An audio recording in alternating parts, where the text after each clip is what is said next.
త్రిలోకములు తిరిగే మహానుభావుడు నా సన్నిధానం ఇలా వచ్చాడు చెప్పండి మాట.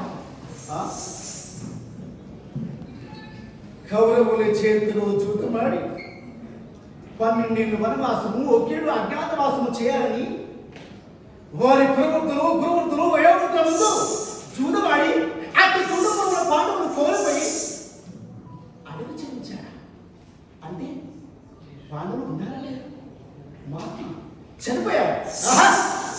ఎంత చల్లని వార్త చెప్పావయ్యా నారదయ్య. పాండవులు చనిపోయారంటే నన్ను ఎదిరించే